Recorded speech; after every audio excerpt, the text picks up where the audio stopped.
Miss रानी, आप यही सोचकर परेशान हो रही हैं ना कि सर के हमारे घर में रहने की वजह से कहीं गलती से बुआ माँ या किसी को भी आपकी पढ़ाई के बारे में पता चल गया तो क्या होगा। आपको कैसे पता कि मेरे मन में इस वक्त यही चल रहा है मिस्टर निहाल। जब रूहानी यह पूछती है तो निहाल बड़े ही रोमांटिक अंदाज में रूहानी के खुले बालों को अपने हाथों से उसके कान के पीछे करते हुए बोलता है, मैं सिर्फ आपके होठों की बातें ही नहीं बल्कि आपकी नज़रों को भी पढ़ सकता हूँ मिस रूहानी। यह बात सुन रूहानी के चेहरे पर हल्का स्माइल आ जाता है और वो मुस्कुराते हुए बोलती है, अच्छा, तो आपको मेरी नज़रें पढ़ना भी आता है। क्या बात है जनाब, तो बहुत ही पहुंची चीज़ है। अब जब आप इतने बड़े जादूगर हैं तो बताइए जरा कि इस वक्त मेरी नज़रें क्या कहना चाह रही हैं। इस पर निहाल रूहानी के गाल को प्यार से अपने हाथों से छूते हुए बोलता है, इस वक्त आपकी नज़रें मुझसे ये कह रही हैं मिस रूहानी। निहाल इतना बोल थोड़ा चुप हो जाता है, जिससे रूहानी एकदम बेसबर होकर पूछ बैठती है, हाँ बोलिए मिस्टर निहाल, आप चुप क्यों हो गए। जाने दीजिए मिस रूहानी, अगर मैं बोलूँगा तो फिर आपको लगेगा कि मैं बस ऐसे ही बोल रहा हूँ। यकीन तो आप करेंगे नहीं जो मैं बोलूँगा, तो फिर क्या फ़ायदा। इतना कर निहाल रूहानी की कमर को छोड़ थोड़ा दूर जा खड़ा हो जाता है और मुस्कुराते हुए रूहानी के चेहरे को देखे जा रहा होता है, जिस पर इस वक्त ये जानने की टेंशन थी कि आखिर में निहाल उसे क्या बोलने वाला था। और इसीलिए वो झट से निहाल के पास जा खड़ी हो बोली, ये क्या बात हुई मिस्टर निहाल, ये आधी अधूरी बात बताकर आप चुप क्यों हो गए। मुझे तो पहले से ही पता था कि आप झूठ बोल रहे हैं, और अगर आप सच में मेरी नज़रें पढ़ सकते हैं तो बता दीजिए कि इस वक्त मेरी नज़रें क्या कह रही हैं। फिर डिसाइड मैं कर लूँगी कि आपने सच कहा या फिर नहीं। तो चलिए आप जल्दी से बताइए मुझे। रूहानी अपने दोनों हाथों को कमर पर रख कर बेसब्र होकर पूछी और निहाल के चेहरे को घूर कर देखने लगी, जिस पर निहाल को मनी मन रूहानी की मासूमियत पर बहुत हंसी आ रही थी। लेकिन वो अपनी हंसी को कंट्रोल करते हुए बोला, तो आप चाहती हैं कि मैं आपको बता दूं कि इस वक्त आपकी आंखें मुझसे क्या कह रही हैं। यही ना मिस रूहानी, बिल्कुल। मुझे भी देखना है कि आप जो ये बड़ी बड़ी बातें बोलते हैं उसमें थोड़ी सच्चाई है भी या ऐसे ही फेंकते रहते हैं। रूहानी की बातों को सुन निहाल थोड़ा उसके चेहरे के करीब आते हुए उसकी आंखों में अपनी आंखें डाल धीरे से बोलता है, तो इस वक्त मिस रूहानी आपकी आंखें मुझसे ये बोल रही हैं कि मैं आपके इस गुलाबी होठों को चूम लूं। जैसे ही निहाल इतना बोलता है, रूहानी जो अब तक एकदम निहाल की आंखों में देखे जा रही थी, झट से अपनी नजरें उससे हटा दूसरी तरफ देख लेती है और निहाल के सीने पर हल्के हाथों मुक्का मारते हुए बोलती है, सो चीप मिस्टर निहाल, आपको ना हर वक्त बस यही सब सोचता रहता है।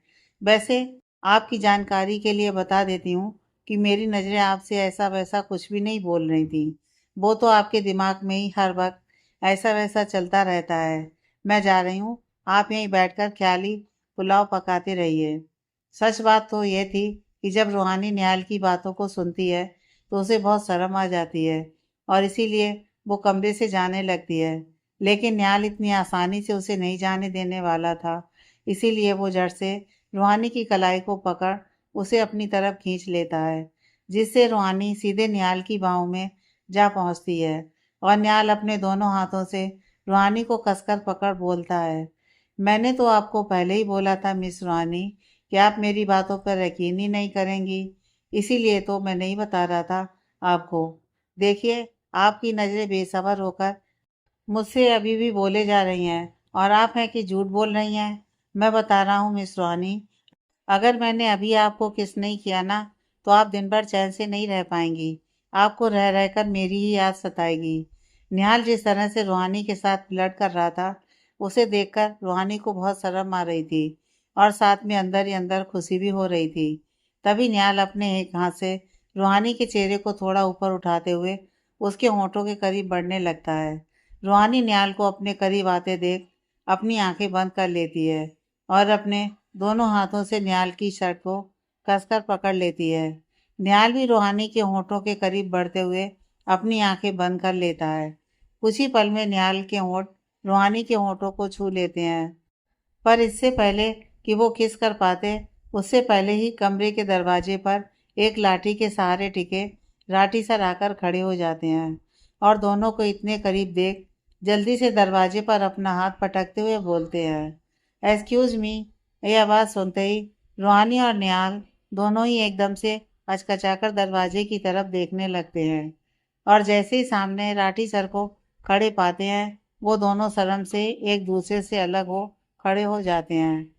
उन दोनों को कुछ बोलते ही नहीं बन रहा था, बस रह रहकर एक दूसरे की तरफ देखे जा रहे होते हैं। तभी राठी सर उसी लाठी के सहारे कमरे के अंदर आते हुए दोनों के सामने आकर खड़े हो जाते हैं और बोलते हैं, अरे भाई, तुम दोनों इस तरह से मुझे क्यों देख रहे हो? तुम दोनों ने कोई चोरी थोड़ी ना की है जो मुझे देखकर इतना चौंक गए। हाँ, बस ये सब करते टाइम थोड़ा अपने चारों तरफ देख लिया करो। ये बोल राठी सर मुस्कुराने लगे, जिसे देख निहाल और रूहानी के चेहरे पर भी हल्की सी स्माइल आ गई।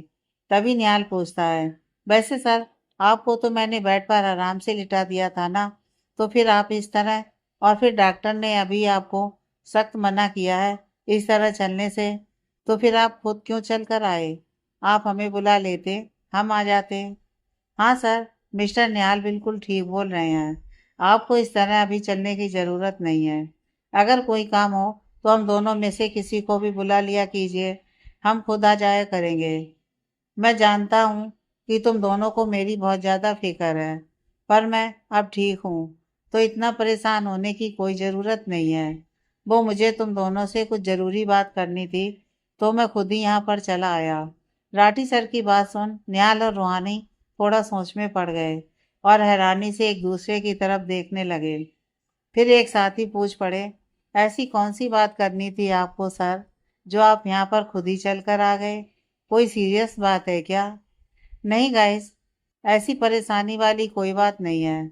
मैं बस ये बात करने आया हुआ हूँ कि कल रूहानी का एग्ज़ाम है और इन 2 दिनों में मेरे एक्सीडेंट की वजह से तुम दोनों पूरी तरह अपने काम से डिस्ट्रैक्ट हो गए हो। पर रूहानी, मैं बिल्कुल भी नहीं चाहता हूँ कि तुम मेरी वजह से अपने एग्ज़ाम में कम मार्क्स लाओ या फिर एग्ज़ाम पर कम ध्यान दो। सर, मुझे पता है कि आपको मुझसे बहुत उम्मीद है और मैं सच में आपसे प्रॉमिस करती हूँ कि मैं किसी भी वजह से अपने एग्ज़ाम को ख़राब नहीं जाने दूंगी। मैं रात में एक बार सारा रिवीजन फिर से कर लूँगी, डोंट वरी। रूहानी एक प्यारी सी स्माइल चेहरे पर लिए बोली, जिसे सुन राठी सर थोड़ा खुश होते हुए बोले, मुझे पता है रूहानी, तुम अपना बेस्ट ही दोगी। अच्छा, अब तुम्हें जो भी काम करना है वो सबको जल्दी से निपटा लो और रात में मेरे कमरे में किताब लेकर आ जाना। मैं तुम्हें एक बार बता दूंगा कि किन किन टॉपिक का रिवीजन करना है तुम्हें। ज़रूर सर। रूहानी को समझाने के बाद राठी सर कमरे से चले गए और उसके जाते ही रूहानी जड़ से कमरे से जाने लगती है। लेकिन तभी निहाल रूहानी के पीछे से बोलता है, ऑल दी बेस्ट मिस रूहानी। निहाल की आवाज़ को सुनते ही रूहानी उसकी तरफ पलट कर देख थोड़ा सैड हो बोलती है, सॉरी मिस्टर निहाल, आपको हर बार मेरी तरफ से निराशा ही मिलती है, पर मैं क्या करूं? रूहानी अभी अपनी बात बोल ही रही थी कि तभी निहाल उसके होंठों पर अपनी उंगली रखते हुए बोला, बस मिस रूहानी, अब और आप ये सब बातें बोलकर मुझे पराया फील मत करवाइए। वैसे राठी सर ने बिल्कुल ठीक कहा है, कल आपका एग्ज़ाम है और ऐसे में अगर मैंने आपको इन सब से डिस्टर्ब किया तो फिर आपका एग्ज़ाम ख़राब हो सकता है।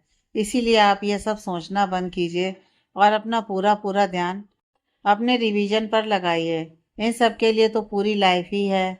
निहाल को इतना समझदारी वाली बातें करते देख रूहानी से रहा नहीं गया और वो झट से उसके गाल पर एक प्यारा सा किस करते हुए बोली, आप बहुत ज़्यादा स्वीट हो मिस्टर निहाल। आप हर बार अपनी बातों से मेरा दिल जीत लेते हैं। फिलहाल इससे काम चला लीजिए। इतना कर रूहानी वहाँ से चली जाती है और निहाल बस उसे मुस्कुराते हुए जाते हुए देखता रह जाता है। जब रूहानी चली जाती है तो निहाल भी अपने ऑफिस जाने की तैयारी में जुट जाता है।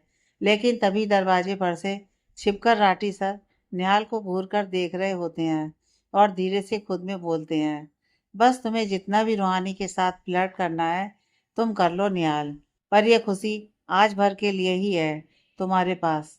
कल एग्जाम के बाद रूहानी तुमसे कभी भी नहीं मिलेगी, क्योंकि रूहानी सिर्फ और सिर्फ मेरी है। रूहानी को छूने का, उसे प्यार करने का हक सिर्फ मेरा है और यह बात कल मैं उसे बता भी दूंगा। फिर मेरी रूहानी और मैं एक साथ अपनी जिंदगी की शुरुआत करेंगे।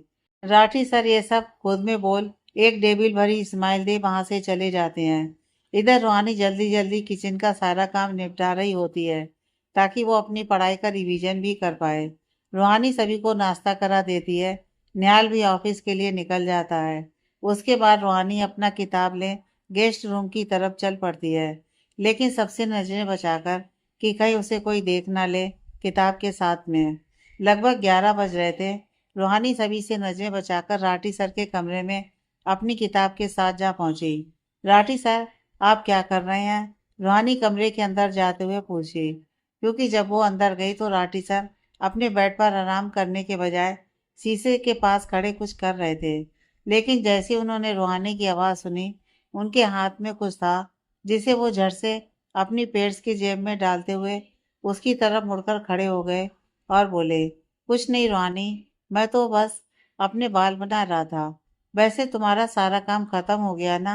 चलो अब आओ, बैठकर कुछ रिवीजन कर लो। जी सर। रूहानी इतना बोल बेड पर अपनी किताबें ले साथ बैठ जाती है और पूरे मन से पढ़ने में जुट जाती है। राठी सर उसके सामने आकर बैठते हुए उसे बड़े ही अजीब तरह से घूरे जा रहे होते हैं, जिससे रूहानी पूरी तरह से बेखबर बस अपनी रिवीजन में लगी होती है। अभी वो कुछ ही देर पढ़ पाती है कि तभी अचानक से उसके कान में वसुंधरा जी के चीखने की आवाज़ सुनाई दे जाती है। वो आवाज़ सुनते ही रूहानी एकदम से घबरा जाती है और बेड से उठकर खड़ी हो जाती है और बोलती है, हे भगवान, ये तो बुआ माँ की आवाज़ थी। वो इस तरह से क्यों चीखी? अभी राठी सर रूहानी को रोक पाते या कुछ पूछ पाते, उससे पहले ही रूहानी कमरे से तेजी से दौड़ते हुए निकल गई। उसे इस तरह से जाते हुए देख राठी सर को बहुत ज़्यादा ही गुस्सा आ गया, जिस वजह से वो वहीं टेबल पर रखे बॉक्स को उठाकर नीचे फर्श पर फेंक देते हैं और अपने दोनों हाथों को मुट्ठी बनाते हुए खुद से कहती हैं, ये सारे के सारे मुझे मेरी रूहानी से दूर करने का कोई भी मौका नहीं छोड़ते हैं। जब तक वो निहाल का बच्चा घर में रहता है, हर वक्त मेरी रूहानी के आगे पीछे मंडराता रहता है, और अभी जब वो नहीं था तो उसके ये परिवार जी तो करता है सभी को एक साथ ही मार डालूं, पर नहीं, मैं ऐसा कुछ भी नहीं करूँगा। मुझे मेरी रूहानी के साथ एक हैप्पी लाइफ जीनी है और इसीलिए मैं इन सबको बस एक दिन और बर्दाश्त कर लूँगा। इतना बोल राठी सर भी धीरे धीरे कर कमरे से बाहर की तरफ जाने लगे। इधर रूहानी जब हॉल में पहुंची तो सीढ़ियों से नीचे गिरी बुआ माँ को देख उसके तो होश ही उड़ गए और वो जोर से चिल्लाते हुए उनकी तरफ दौड़ पड़ी। बुआ माँ, बुआ माँ, आपको ये क्या हो गया? माँ, राखी, अनु, जल्दी से आओ, देखो ना बुआ माँ को क्या हो गया। रूहानी रोए जा रही थी और वसुंधरा जी के सर को अपनी गोद में रख उनके सर पर से बह रहे खून को रोकने की कोशिश किए जा रही थी, पर उसकी कोशिश नाकाम जा रही थी, क्योंकि वसुंधरा जी को इतना ज़्यादा जोर से चोट लगा था कि उस वक्त से उनके सर से खून निकलना बंद ही नहीं हो रहा था। तब तक बाकी के सारे लोग भी वहां आ पहुंचे और जैसी वसुंधरा जी को इस हालत में देखे सभी रोने लगे। रूहानी बहू, ये जीजी को क्या हो गया? ये कैसे हो गया? अभी तो निहाल भी घर पर नहीं है। अब हम क्या करेंगे? जीजी को कैसे बचाएंगे? जब रूहानी अपनी सासू माँ की बात सुनती है तो वो खुद को हिम्मत देते हुए बोलने लगती है, नहीं माँ, मैं बुआ माँ को कुछ भी नहीं होने दूंगी। मैं इन्हें हॉस्पिटल लेकर जाऊंगी। राखी, अनु, तुम दोनों मेरी हेल्प करो बुआ माँ को उठाकर गाड़ी में बिठाने में। पर रूहानी बहू, तुम गाड़ी चलाओगी? क्या तुम्हें कार ड्राइव करना आता है? हाँ माँ, मैं गाड़ी चला सकती हूँ। आप ये सब इस वक्त छोड़िए और बस किसी तरह बुआ माँ को गाड़ी में बिठाने में मेरी मदद कीजिए। रूहानी जैसे तैसे वसुंधरा जी को कार के पीछे वाली सीट पर लेटाती है और खुद आगे ड्राइविंग वाली सीट पर बैठ जाती है। पीछे बुआ माँ को पकड़े हुए राखी और रुक्मणी जी भी बैठ जाती हैं। तभी रूहानी अनु से बोलती है, अनु, हम हॉस्पिटल निकल रहे हैं, लेकिन तब तक तुम यहीं पर रुककर मिस्टर निहाल को कॉल कर हॉस्पिटल आने को बोल देना। ठीक है भाभी, मैं अभी कॉल करती हूँ भाई को। रूहानी इतना बोल अपनी आंखें बंद कर भगवान का नाम लेती है और कार स्टार्ट कर वहां से निकल जाती है।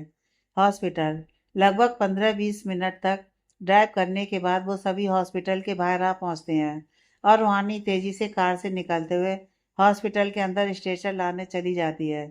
डॉक्टर, डॉक्टर, बाहर मेरी बुआ माँ बहुत ही सीरियस हैं, प्लीज़ जल्दी से उसका इलाज शुरू कीजिए। प्लीज़ डॉक्टर, रूहानी बार बार सभी डॉक्टर्स को नर्स को बोले जा रही थी, पर कोई भी उसकी बातों पर कुछ ज़्यादा ध्यान नहीं दे रहा था।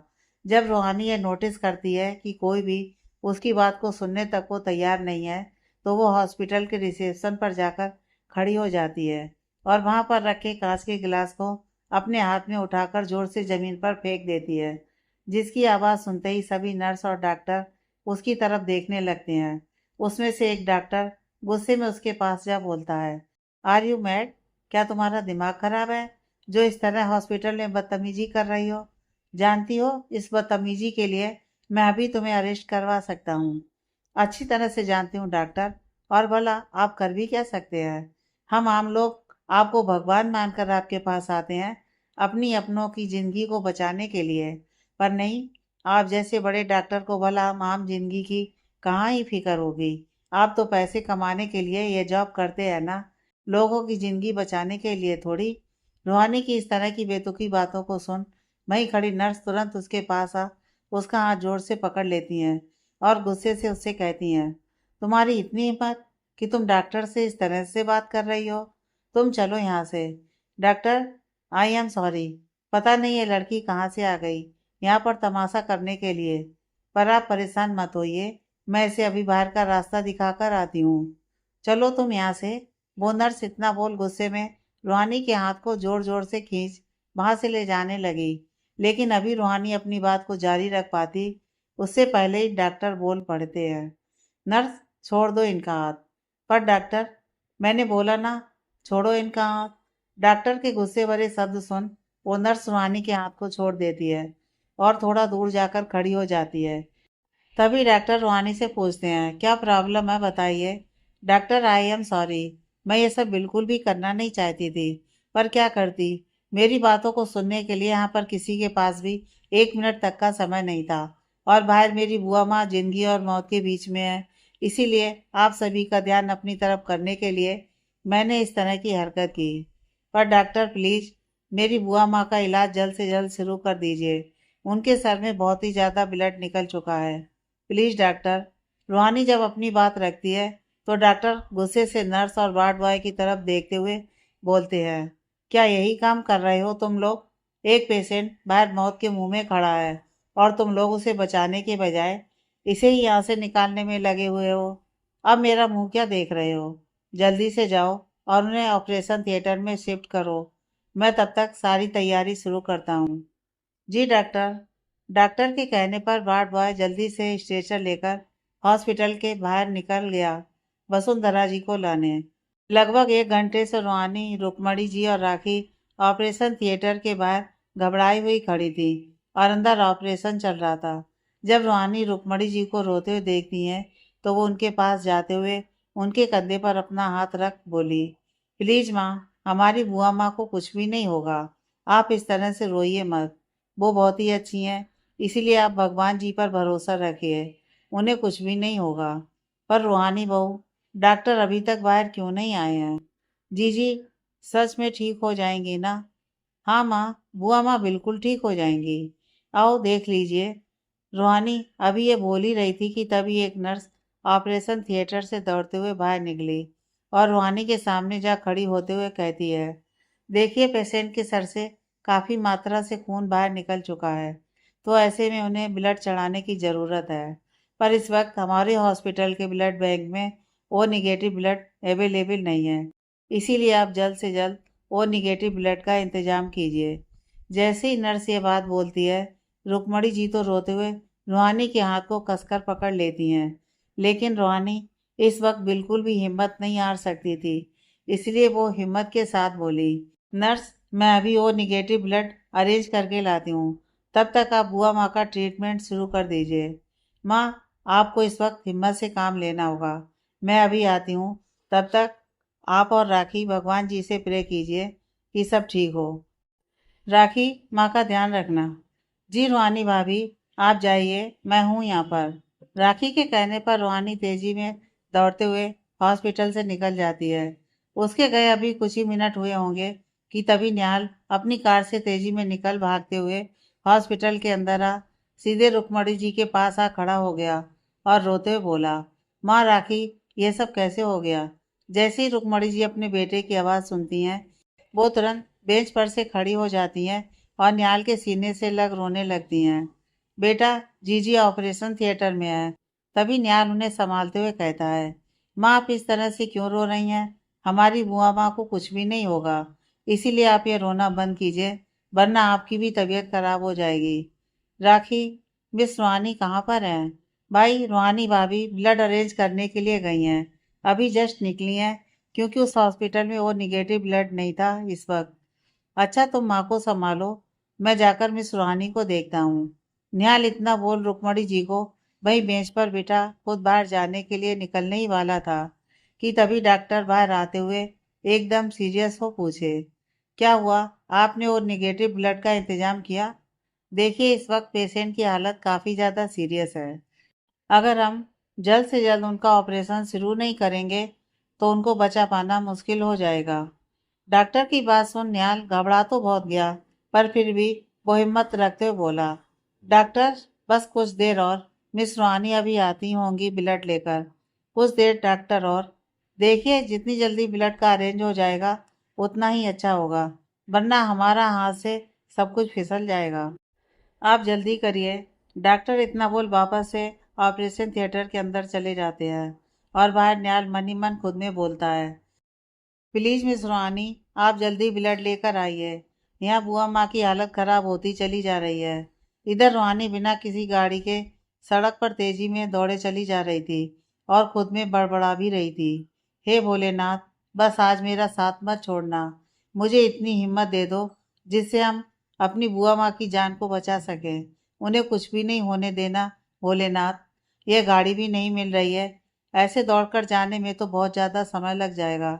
रूहानी खुद में बोले भी जा रही थी और दौड़े भी जा रही थी, लेकिन तभी अचानक से उसके सामने एक बड़ी सी सफ़ेद रंग की कार आकर रुक जाती है, जिस वजह से रूहानी के कदम एकदम से रुक जाते हैं। ये कार, रूहानी अभी आगे कुछ और सोच या समझ पाती उससे पहले ही कार का शीशा नीचे होता है और अंदर ड्राइविंग सीट पर बैठे राठी सर अपना सर हल्के से बाहर निकाल बोलते हैं, रूहानी अब जल्दी से अंदर आकर बैठो। सामने राठी सर को गाड़ी के साथ देख रूहानी को एक पल को लगा कि जैसे भोलेनाथ खुद उसकी मदद करने के लिए आ गए हों, और वो एकदम से बिना देरी किए कार में बैठ जाती है और बोलती है, thank you so much Rathi sir, इस वक्त आप मेरे लिए बिल्कुल भगवान बनकर आए हैं। राठी सर, मुझे ब्लड बैंक जाना है, प्लीज़ आप जल्दी से मुझे वहाँ पर ले चलिए। रूहानी, तुम परेशान मत हो, मुझे ये बात पहले से ही पता थी, इसीलिए मैं यहाँ पर आया हूँ। चलो, इस वक्त हमें जल्द से जल्द ब्लड लेकर हॉस्पिटल पहुँचना होगा। इतना कह राठी सर खुद ही कार ड्राइव करने लगे और कुछ ही देर में वो दोनों ब्लड लेकर वापस से हॉस्पिटल पहुँच जाते हैं। हॉस्पिटल के अंदर भागते हुए रूहानी तेजी में उस ऑपरेशन थिएटर के बाहर जा पहुँचती है और ज़ोर से चिल्लाते हुए बोलती है, डॉक्टर, डॉक्टर, हम वो निगेटिव ब्लड लेकर आ गए हैं। जैसे ही डॉक्टर ये बात सुनते हैं, वो एक नर्स को बाहर भेज ब्लड लाने को बोलते हैं। वो नर्स भी जल्दी से बाहर निकल रूहानी के हाथों से ब्लड ले फिर से अंदर की तरफ चली जाती है। मिस रूहानी, आप ठीक तो हैं ना? ये क्या, आपके पैर से तो खून निकल रहा है। आप पहले यहाँ बेंच पर बैठिए, मुझे देखने दीजिए क्या हुआ है आपके पैरों को। मिस्टर निहाल, मुझे कुछ नहीं हुआ है, मैं बिल्कुल ठीक हूँ। वो बस थोड़ा सा कुछ चुभ गया था, इसी वजह से खून निकल आया, पर मैं ठीक हूँ। आप ठीक नहीं है मिस रूहानी, आप ये थोड़ा चोट बोल रही हैं, आपके पूरे तलवे जख्मी हुए पड़े हैं। क्या आप दौड़कर ब्लड लेने गई थी मिस रूहानी? रूहानी अभी कुछ बता पाती उससे पहले ही वहाँ राठी सर अपनी लाठी के सहारे यहाँ खड़े हो जाते हैं और निहाल को रूहानी के पैर को पकड़े देख अंदर ही अंदर बहुत ज़्यादा गुस्सा भी हो रहा होता है, पर इस वक्त अपने गुस्से को अंदर छिपा झूठी फिक्र दिखाते हुए बोले, निहाल, तुम सच बोल रहे हो, रूहानी दौड़ कर ही जा रही थी, यहाँ तक कि उसके पैर में चप्पल तक नहीं थी। राठी सर, आप यहाँ पर? तभी रूहानी बोल पड़ती है, आज सिर्फ और सिर्फ राठी सर की वजह से ही मैं बुआ माँ के लिए ब्लड ला पाई हूँ मिस्टर निहाल। जैसे ही निहाल ये बात सुनता है, वो थोड़ा अचंभित हो रूहानी की तरफ देखने लगता है और पूछता है, राठी सर की वजह से?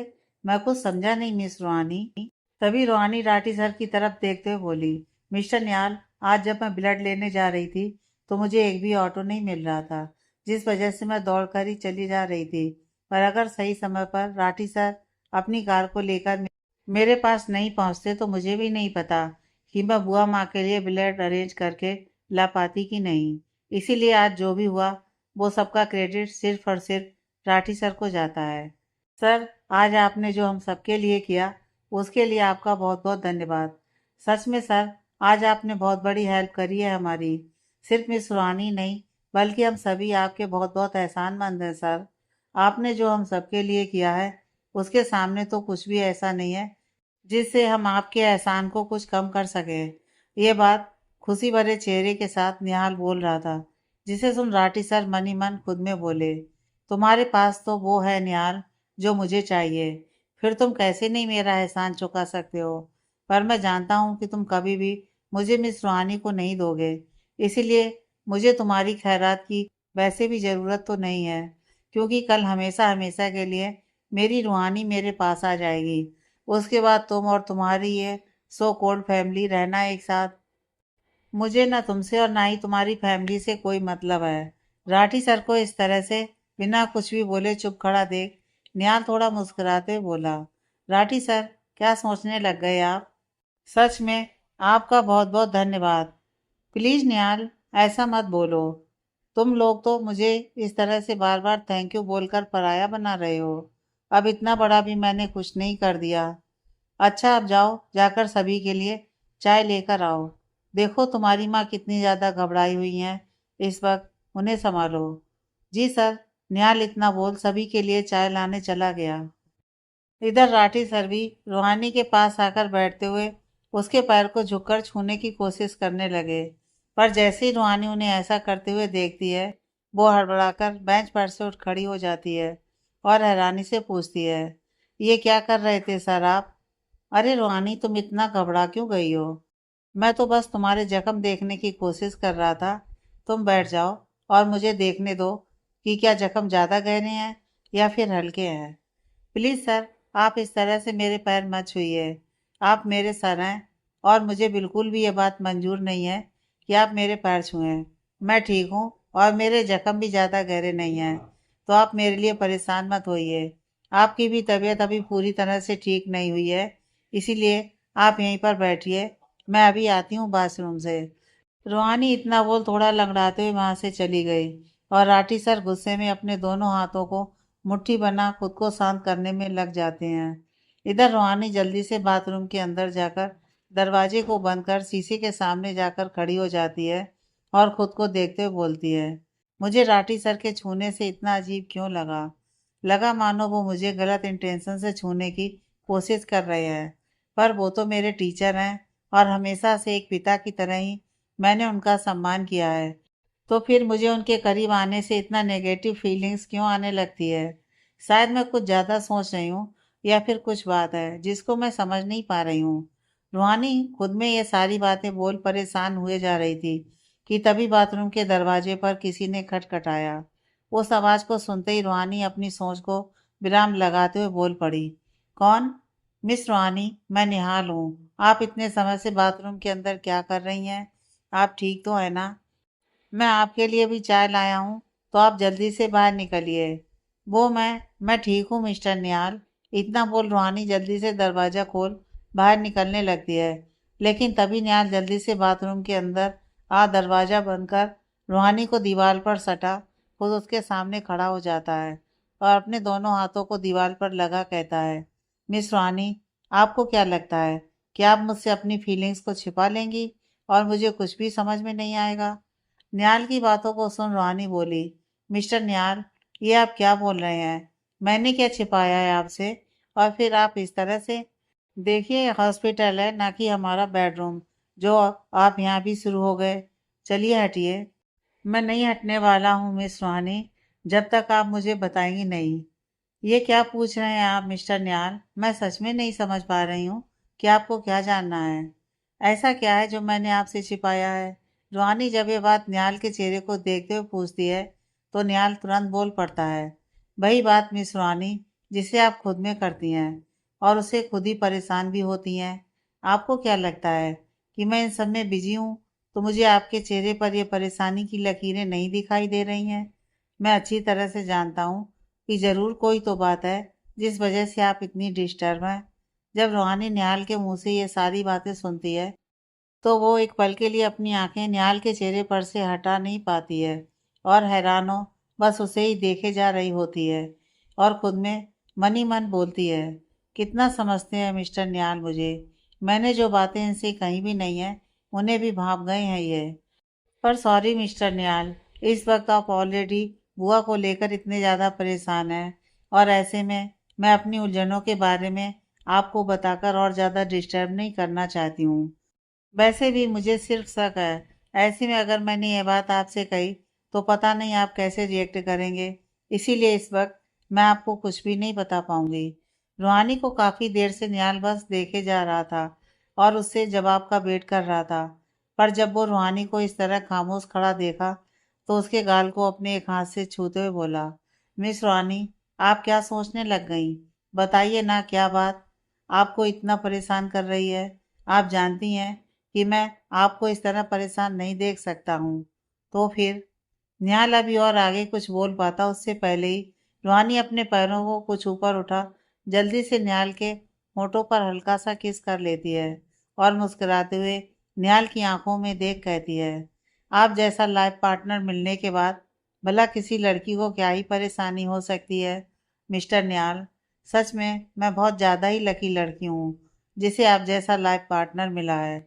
आप मुझे इतना प्यार करते हैं कि मेरे चेहरे पर जरा सी परेशानी देख खुद भी परेशान हो गए। पर डोंट वरी, मैं बस बुआ माँ को लेकर परेशान थी। मुझे वो सब सोचकर काफ़ी ज़्यादा घबराहट हो रही थी। जिस वक्त बुआ माँ को मैंने ज़मीन पर गिरे हुए देखा था और उनके सर से उतना खून भी निकल रहा था। और कोई भी बात नहीं है, सच्ची।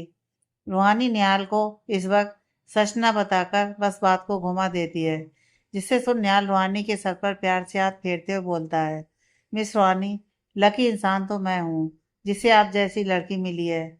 मेरे इतने बेवकूफ़ी के बाद भी भगवान जी ने मुझे दुनिया का सबसे अच्छा गिफ्ट दिया है आपके तौर पर। लव यू मिस रूहानी।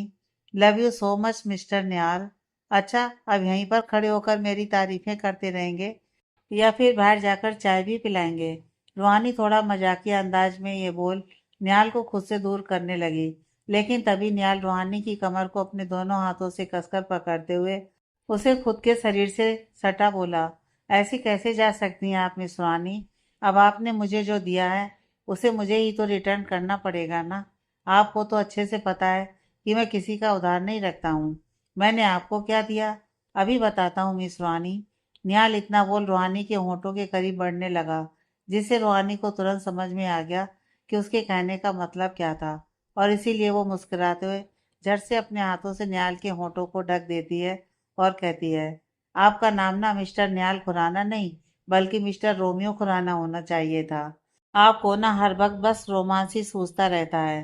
क्या मिस्टर निहाल, ये हॉस्पिटल है, आप जल्दी से हटिए और जाने दीजिए मुझे। अच्छा जी, मैं तो करूं तो रोमांस, और अभी अभी जो आपने किया था वो क्या था? एक तो पहले मुझे उकसाती हैं और फिर कुछ करने भी नहीं देती हैं। देखिए मिस रानी, ये बिल्कुल भी सही नहीं कर रही हैं आप मेरे साथ। जब से हमारी शादी हुई है मैं एक किस के लिए तरस गया हूँ। आखिर में वो दिन कब आएगा जब मैं आपको जी भरकर प्यार कर पाऊंगा और कोई भी मुझे आपको प्यार करने से रोक ना पाए। अच्छा, इतना प्यार करते हैं आप मुझे? आपको कोई शक है क्या मिस रूहानी? पहले मैं ऐसा बिल्कुल भी नहीं था, पर आपके आने के बाद मैं किसी भी काम का बंदा नहीं रहा। बस हर तरफ आप ही नजर आती हैं, ऑफिस में, घर में, यहाँ तक कि हर जगह। निहाल के हीरो वाले डायलॉग सुन रूहानी खिलखिलाकर हंस पड़ती है और कहती है, सच में मिस्टर निहाल, आपकी बातों पर कोई भी हंसे बिना नहीं रह सकता है। चलिए, कम से कम मेरी बातों ने आपके चेहरे पर जरा सा ही सही पर स्माइल तो ले आया। बस आप इसी तरह मुस्कुराते रहिए मिस रूहानी। मैं आपको सैड चेहरे के साथ नहीं देख सकता हूँ। अच्छा मिस्टर निहाल, अब बाहर चलें। बाहर माँ और बाकी लोग हमारा वेट कर रहे होंगे। काफ़ी देर से हम दोनों वहाँ पर नहीं हैं। ठीक है मिस रूहानी, चलिए। निहाल इतना बोल रूहानी की कमर को छोड़ देता है और दरवाज़ा खोल दोनों एक साथ निकलने लगते हैं और दोनों के चेहरे पर एक हल्की सी स्माइल भी थी। उन दोनों को एक साथ ही बाथरूम से निकलते देख वहीं कुछ दूरी पर खड़े राठी सर गुस्से से अपने दोनों हाथों को जोर से दीवार पर दे मारते हैं, जिस वजह से उनके हाथ में चोट लग जाती है। पर उसे इस बात का जरा भी परवाह नहीं होता है ये निहाल कुछ ज़्यादा ही मेरी रूहानी के करीब आने की कोशिश करता रहता है। जी तो करता है इस निहाल को अभी के अभी मार डालूं। मैंने बहुत बड़ी गलती कर दी रूहानी से अपने प्यार वाली बात को छिपाकर। मैंने ये नहीं सोचा था कि ये निहाल जैसा घमंडी इंसान मेरी रूहानी को इस तरह से अपनी कैद में रख लेगा। मुझे तो लगा था कि एक बार इनका डाइवोर्स हो जाएगा, उसके बाद मैं रूहानी को प्रपोज कर दूंगा। पर कोई नहीं, जो उस दिन नहीं कर पाया वो कल जरूर करूँगा। रूहानी को किसी भी हालत में अपना बनाकर रहूँगा, क्योंकि वो सिर्फ और सिर्फ मेरी है।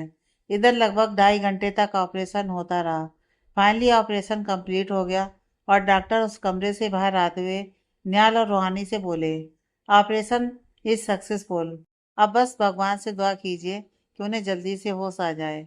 हमने अपनी तरफ से पूरी कोशिश कर दी है, अब सब ऊपर वाले के हाथ में है। डॉक्टर ये बोल वहां से चला जाता है और उनकी बातों को सुन रुक्मणी जी रो पड़ती हैं, जिसे देख रूहानी झट से उनके पास आकर उन्हें अपने गले से लगा बोलती है, माँ प्लीज, आप रो क्यों रही हो? आप देखना कल तक हमारी बुआ माँ बिल्कुल फिट एंड फाइन हो जाएंगी। उन्हें जल्दी होश भी आ जाएगा। आपको रोने की कोई ज़रूरत नहीं है, समझी आप? रूहानी इस वक्त जिस तरह से हर एक इंसान को संभाल रही थी, उसे देख निहाल मनी मन मुस्कुराते हुए बोला, थैंक यू सो मच भगवान। मुझे तो पता ही नहीं था कि हर वक्त बच्चों की तरह हरकतें करने वाली मिस रूहानी इतनी गंभीर और वक्त पड़ने पर बड़े से बड़े फैसले ले सकती हैं। आज इतनी बड़ी घटना हो गई और मिस रूहानी घबराकर रोने की बजाय हिम्मत से काम ली और बुआ माँ के साथ साथ पूरे घर वाले को भी संभाल रही हैं। सच में मैंने जरूर कोई तो अच्छे कर्म किए होंगे जो मुझे मेरी पत्नी के रूप में मिस रूहानी मिली हैं। आप जानते हैं भगवान जी कि मैंने कभी भी आपसे कुछ भी नहीं मांगा। मुझे हमेशा से यही लगता था कि मुझे वही मिलता है जो मेरी मेहनत का नतीजा है। पर जब से मिस रूहानी मुझे मिली, मुझे आप पर यकीन होने लगा और इसलिए आज मैं आपसे सिर्फ यही मांगता हूँ कि चाहे परिस्थिति कैसी भी हो, पर आप मेरी मिस रूहानी को मुझसे कभी दूर मत होने दीजिएगा। हम दोनों के रिश्ते की डोर को हमेशा मजबूती से बांधे रखिएगा। अगली सुबह सभी लोग काफ़ी रात जगे हुए थे, इसीलिए उन सभी की आंखें लग गई थीं और अभी सुबह के सिर्फ 6 ही बज रहे थे, इसीलिए कोई जगह भी नहीं था। लेकिन तभी डॉक्टर वहां पर आते हुए निहाल के कंधे को हल्के से छूते हुए बोले, मिस्टर खुराना जागिए। डॉक्टर की आवाज़ सुनते ही सभी लोग, जो ना चाहते हुए भी सो गए थे, तुरंत उठ गए और हड़बड़ाकर उनकी तरफ देखने लगे। डॉक्टर, क्या हुआ? बुआ माँ को होश आया? क्या हुआ? कुछ तो बोलिए डॉक्टर। मिस्टर खुराना, आप सभी की दुआ काम कर गई। आपकी बुआ माँ आप खतरे से पूरी तरह बाहर हैं, इसीलिए आप सभी उनसे जाकर मिल सकते हैं। पर हाँ, इस वक्त उन्हें ज़्यादा बात करने के लिए मना किया गया है, तो आप लोग भी इस बात का ख्याल रखिएगा। जी डॉक्टर, आप उसकी फिक्र मत कीजिए। हम ध्यान रखेंगे कि बुआ माँ से ज़्यादा ना बोलें। और फिर एक साथ सभी उस कमरे की तरफ दौड़ पड़ते हैं जहाँ पर उनकी बुआ माँ को शिफ्ट किया गया था, सिवाय राठी सर के। जैसे ही सभी लोग अंदर पहुँचते हैं, सामने वसुंधरा जी को अपनी आंखें बंद किए लेटे देख सभी की आंखें भर आती हैं। तभी निहाल थोड़ा धीरे से उनके पास जाते हुए कहता है, बुआ माँ, देखिए हम आए हैं आपसे मिलने। वसुंधरा जी जैसे अपने लड्डू की आवाज़ सुनती हैं, वो धीरे से अपनी आंखें खोल सामने देखने लगती हैं और अपने सामने पूरे परिवार वालों को देख हल्के से मुस्कुरा देती हैं। उन्हें इस तरह से मुस्कुराते हुए देख निहाल ने पूछा, बुआ माँ, आप हमें देखकर मुस्कुरा क्यों रही हैं? मुझे लगा नहीं था कि मैं अब दोबारा नहीं देख पाऊंगी तुम सभी को, पर आज सभी को अपनी आंखों के सामने देख बहुत खुशी हो रही है मुझे। प्लीज बुआ माँ, आप ऐसी बात क्यों कर रही हैं? आपको कुछ भी नहीं हो सकता है, क्योंकि अभी तो आपको राखी की, अनु की शादी भी देखनी है। इसीलिए इस तरह की सैडनेस वाली बात मत कीजिए। रूहानी थोड़ा नाराज होते हुए बोली, जिससे सुन वसुंधरा जी उसकी तरफ थोड़े गुस्से भरे चेहरे के साथ देखने लगी, जिसे देख रूहानी एकदम से चुप हो जाती है और बाकी के लोगों को भी लगता है कि शायद बुआ माँ रूहानी से नाराज हैं। लेकिन तभी वसुंधरा जी बोल पड़ती हैं, रूहानी बहू, जरा मेरे पास आओ तो। उनकी बात को सुन रूहानी हैरानी से निहाल के चेहरे को देखने लगती है और फिर धीरे धीरे चलकर बेड के पास आकर खड़ी हो बोलती है, हाँ बुआ माँ, बोलिए। क्या हुआ रूहानी बहू? तुम तो मुझसे ऐसे डर रही हो कि जैसे कि मैं तुम्हें कोई सजा सुनाने वाली हूँ। नहीं बुआ माँ, ऐसी कोई भी बात नहीं है। वो तो मैं दरअसल रूहानी अभी अपनी बात पूरी कंप्लीट कर भी नहीं पाई थी कि तभी वह मुश्किल से वसुंधरा जी अपने हाथ को उठा रूहानी की तरफ बढ़ा दिए और उसके हाथ को अपने हाथ में पकड़ते हुए बोली, तुम यही सोच रही हो ना कि मैं तुमसे गुस्सा होंगी इस बात के लिए कि तुमने आज सारे मेरे लड्डू वाले काम किए हैं। जैसे ही ये बात वसुंधरा जी बोलती हैं, उनकी बातों को सुन रूहानी के साथ साथ बाकी के घर वाले भी पूरी तरह अचंभित रह जाते हैं और रूहानी से तो और चुप रहा ही नहीं जाता है। इसीलिए वो पूछ बैठती है, बुआ माँ, ये बात आपको कैसे पता चली कि मैंने रूहानी बहू, तुम्हें मुझसे डरने की कोई ज़रूरत नहीं है, बल्कि आज मुझे खुद पर ही गुस्सा आ रहा है कि मेरी सोच कितनी छोटी थी, जिसे मैंने तुम पर जबरदस्ती थोप रखा था। आज अगर तुम बाहर की दुनिया से परिचित नहीं होती तो शायद ही मैं इस वक्त तुम सबसे बात कर रही होती। सच ही कहती थी रूहानी बहू तुम। आज के समय में लड़के और लड़कियां दोनों बराबर हैं। जिस तरह से आज तुमने इतनी बड़ी बात को भी इतनी हिम्मत और समझदारी के साथ हैंडल किया, उससे ये साफ साफ पता चलता है कि तुम मेरे लड्डू से कम नहीं हो। मुझे माफ कर दो रूहानी बहू, मैंने तुम पर जबरदस्ती अपनी पुरानी और बेबुनियाद सोच थोपने की कोशिश की। जब रूहानी वसुंधरा जी की पूरी बात सुनती है तो मानो वो उस वक्त के लिए आसमान में उड़ने लगती है। उसे यकीन ही नहीं हो रहा था कि इस वक्त जो बुआ माँ बोल रही हैं वो सच है या फिर एक सपना। इसीलिए वो हैरान हो दौड़कर निहाल के पास आकर खड़ी हो जाती है और अपने हाथ को निहाल की तरफ बढ़ाते हुए बोली, मिस्टर निहाल, मुझे चूंटी काटिए। तो रूहानी की इस तरह की बात सुन निहाल हैरानी से उसे देखने लगता है और तभी बाकी के लोग भी मुस्कुराने लगते हैं। प्लीज मिस्टर निहाल, पहले आप मुझे चूंटी तो काटिए। रूहानी के बार बार कहने पर निहाल ने हल्के हाथों से रूहानी की कलाई पर चूंटी काट ली। जैसे ही रूहानी को दर्द हुआ, वो एकदम से बोल पड़ी, आउच! इसका मतलब कि मैंने जो कुछ भी सुना वो सब सपना नहीं था, बल्कि सच में बुआ माँ ये सब बोल रही थी। रूहानी एकदम से हंसते हुए बोल पड़ी, जिसे सुन बाकी के लोग भी हंसने लगे। और तभी वसुंधरा जी बोली, हाँ रूहानी बहू, ये कोई सपना नहीं है, बल्कि सच है। और आज मैं तुमसे वादा करती हूँ कि अब से मैं भी पुरानी सोच के साथ नहीं, बल्कि आज के ज़माने के हिसाब से चलूंगी। रूहानी इतनी ज़्यादा खुश थी कि उससे अपने इमोशंस रोके नहीं जा रहे थे। इसलिए वो दौड़कर वसुंधरा जी के पास जाकर उनके गले से कसकर लिपट गई और बोलने लगी, थैंक यू सो मच बुआ माँ। मुझे तो पता ही नहीं था कि उन सब में एक अच्छा काम भी हो जाएगा। अभी सभी के चेहरे पर खुशी आई ही थी कि तभी एकाएक रूहानी के चेहरे से पूरी तरह मुस्कान गायब हो जाती है और वो वसुंधरा जी के गले से अलग होते हुए थोड़ा नजरें नीचे कर खड़ी हो बोलती है, बुआ माँ, मैं आज सच में बहुत ज़्यादा खुश हूँ आपने जो कहा वो सब सुनकर। लेकिन अभी भी एक ऐसी बात है जो मैंने आपसे, बल्कि माँ, अनु और राखी, सबसे छिपा रखा है इतने दिनों से। पर सच में बुआ माँ, मैं आप सभी से ये बात बिल्कुल भी नहीं छिपाना चाहती थी, पर आज तक बताने की हिम्मत भी नहीं हुई। लेकिन अब और नहीं, इस झूठ को मैं अपने अंदर दबा कर रख सकती हूँ, इसलिए आज आप सभी को बता रही हूँ। मैं जानती हूँ मेरी बात को सुनकर आप सभी मुझसे नाराज हो जाएंगे, शायद गुस्सा भी होंगे, पर अब जो होगा उस डर की वजह से मैं सच नहीं छिपाऊंगी। रूहानी जिस तरह से ये सब बातें बोल रही थी, उससे सभी घर वाले काफी घबरा गए थे, यह सोचकर कि न जाने रूहानी कौन सा सच को छुपाने वाली बात बोल रही है। लेकिन न्याल उसी वक्त समझ गया कि रूहानी क्या बताने की कोशिश कर रही है और इसीलिए वो झट से रूहानी के पास जा उसके हाथ को कसकर पकड़ लेता है और खुद झूठ बोलते हुए कहने लगता है, क्या मिस रूहानी, आप बिना बस बेवजह घर वालों को परेशान कर रही हैं। बुआ माँ, वो मिस रूहानी आप सभी के साथ मजाक कर रही है। इन्होंने मुझसे अभी बाहर ही बोला था कि वो आप सभी के साथ मजाक करने वाली हैं। क्यों मिस रूहानी, यही बात है ना? प्लीज मिस्टर न्यार, अब आप मुझे और मत रोकिए। मैं कोई मजाक नहीं कर रही हूँ, मैं सच बोल रही हूँ।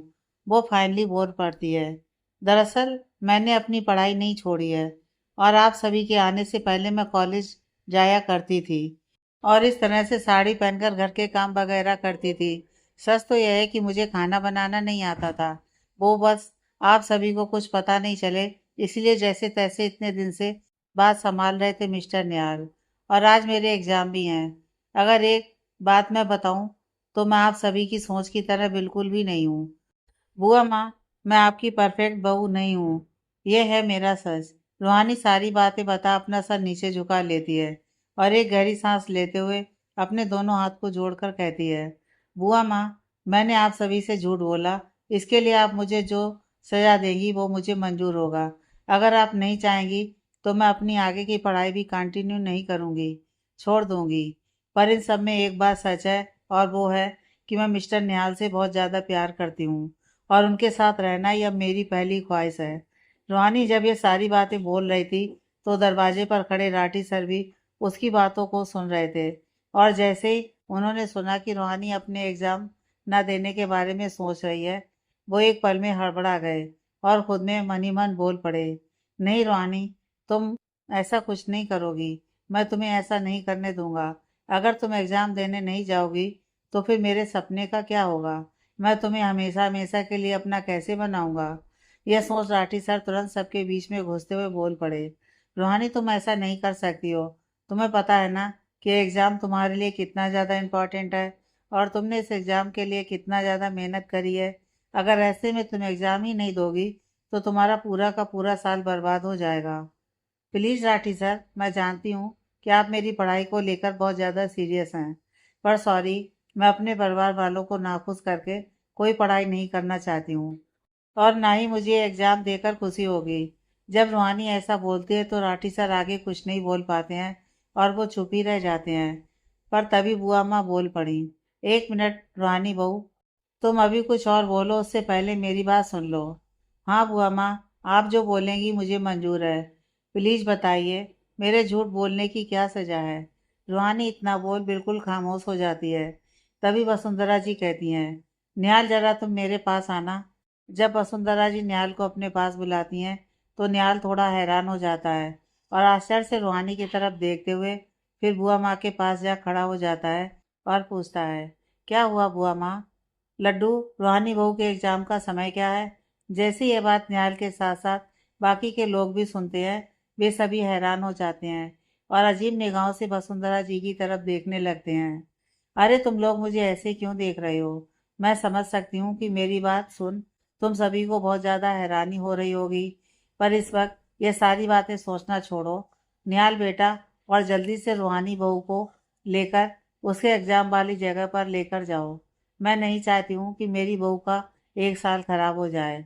आज तो रूहानी समझ ही नहीं पा रही थी कि रिएक्ट कैसे करे। मतलब एक के बाद एक खुशी उसे मिली ही चली जा रही थी। वो अपने साथ हो रही इतनी अच्छी अच्छी खबर से बहुत ज़्यादा ही खुश थी और इसीलिए वो एक बार फिर से वसुंधरा जी के गले से जा लिपटी और प्यार से बोली, thank you, thank you so much बुआ माँ।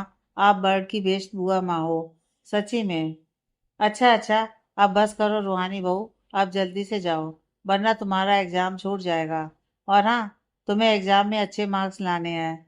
अब घर आने के बाद जितनी भी बातें करनी है तुम कर लेना। फिलहाल लड्डू, तुम बहू को लेकर निकलो।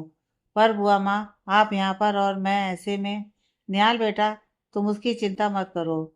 जीजी अभी पूरी तरह से ठीक है और फिर मैं और तुम्हारी दोनों बहनें भी तो यहीं पर हैं ना। हम जीजी का ध्यान रख लेंगे, तुम जाओ।